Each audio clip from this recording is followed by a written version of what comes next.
True. So it wasn't a question of not wanting to do personal appearances. It was just a question of taking a little time off, because we worked 7 days a week, which is, you know, it's a job in itself. But now I'm not working as hard. I mean, on TV, I'm doing 1-2 shows a year. In 1958, Perry Como made history with the first ever gold record. But behind the smooth voice and effortless charm was a man who despised his biggest hits, dreaded recording sessions, and secretly longed for a different life. Trapped in a $25 million TV deal and nearly erased by a ruthless studio executive, this is the untold story of America's most reluctant superstar. Born in 1912 to Italian immigrants in Canonsburg, Pennsylvania, Como was the 7th of 13 children. His father, a mill worker, loved music and bought a second-hand organ despite their struggles. Little Perry, without lessons, played it by ear. By 10, he worked at a barber shop. By 13, he had his own chair. At 14, when his father fell ill, Como took over, opening his own barber shop, an unheard-of feat for a teenager. Customers loved his singing so much that he became known as the wedding barber. By the late 1920s, he made $125 a week, a small fortune. But fate had other plans. In 1933, a band leader urged him to audition. He had never considered singing professionally, but he got the job. At 21, he shocked everyone by giving up his barbershop to earn just $28 a week on the road. In 1936, he joined the Ted Weems Orchestra, earning a better paycheck, $50 a week, but faced a huge problem. Critics dismissed him as a Bing Crosby copycat. Then, in 1937, disaster struck. During a Decca Records session, an executive stormed in, demanding Como be fired for sounding too much like Crosby. Weems refused, saying, "No Como, no record." Perry stayed, but he knew he had to find his own voice. Radio stations threatened to drop him unless he improved. Weems gave him career-changing advice. Stop trying so hard. Just sing from the heart. Como took it to heart, refining the smooth, effortless style that made him famous. But just as his career gained momentum, World War II hit. The Weems Orchestra disbanded. At 30, with a wife and young son, Como faced a terrifying choice: quit music or fight for his future. What happened next? The decision that changed everything was just around the corner. Before becoming a legend, Perry Como nearly walked away from music. After losing his job when the Ted Weems Orchestra disbanded, he seriously considered returning to barbering. He even called his old shop in Canonsburg, Pennsylvania. They were happy to take him back. For weeks, he practiced on friends and family, preparing for what seemed like his next chapter. Then, just as he was about to quit for good, RCA Victor called. They offered him a contract with steady pay and radio exposure. After discussing it with his wife, Como decided to give music one last shot. That decision changed everything. In 1945, he recorded "Till the End of Time," a song based on a Chopin melody. It was released at the perfect moment. World War II was ending, and people longed for hope.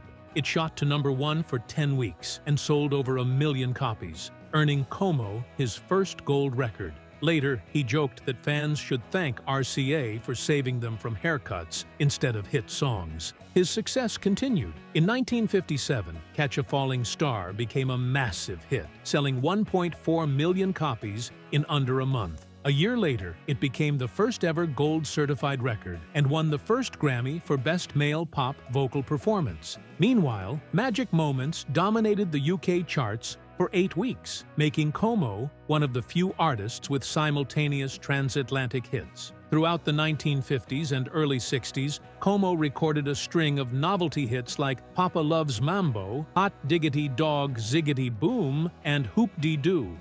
These playful tunes dominated the charts, but Como hated them.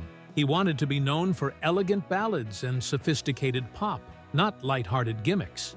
Yet, no matter how many serious songs he recorded, the public and RCA demanded more novelty hits. In 1958, this contrast was clear. "Catch a Falling Star" became his 14th and final #1 hit, while "Magic Moments," a more refined song, only reached #4. It happened again in 1956, when Hot Diggity soared to #1, while his more serious recordings were overlooked. Como later admitted he had no choice but to record these songs. He called many of them crap and rushed through recording sessions, often finishing in 1 or 2 takes. A musician recalled, "He looked like he had just bitten into a lemon." In 1961, he tried to take control, releasing By Request, an album of Broadway standards he was proud of, but it didn't sell like his novelty singles. The public had made up its mind. Perry Como was the easygoing crooner of catchy, carefree tunes, whether he liked it or not.